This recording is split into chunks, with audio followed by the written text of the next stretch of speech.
எனக்கு என்னமோ திரும்பவும் வாரத்தில் 5 நாளும் ஸ்கூல் போற மாதிரியே ஃபீல் ஆகுது. அஸ்ஸலாமு அலைக்கும். ஹலோ மக்களே. அண்ணன் ஏன் அப்படி வாயை திறந்து வெளிப்படையா கத்தினேன்டா?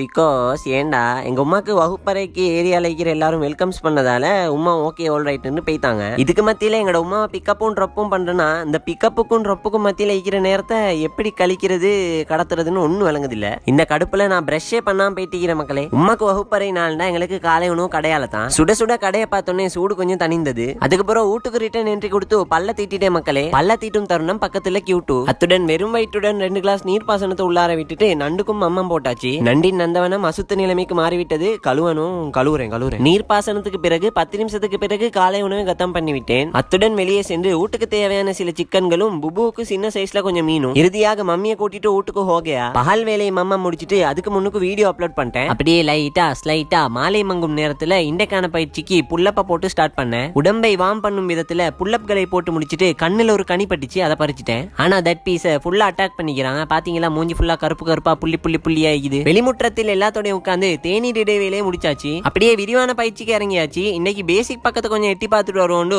சற்று புஷ்அப்களும் சற்று ஸ்குவாட்ஸும் பண்ணேன். அப்படியே நம்ம ஹேண்ட் ஸ்டாண்டுக்கு தேவையான சில பல உள்ளீடுகளும் அதை அப்கிரேட் பண்றதுக்கு நிறைய விஷயங்கள் பண்ணிக்குது. ஒவ்வொன்றா பண்ணுவோம். பாதி கனி நல்ல கயா, மீதி கனி ஹோகையா. நம்ம ஷைமா பார்ட்டிசிபேட் பண்ண 2 கராட்டி காம்படிஷன்ல கோல்டு கிடைச்சிக்குது. மாஷால்லான்னு சொல்லி 2லும் முதலிடம் பெற்றுவிட்டால் நெஞ்சை தொட்டு விட்டால் இந்த மெடல பசல் மாதிரி பிக்சிங்கும் பண்ணலாமாம். பாருங்களேன். ஓகே மக்களே, இத்துடன் அண்ணன் கதவை சாத்துகிறேன். கிறுக்கு நெறிங்க. நாளைக்கு வாரேன்.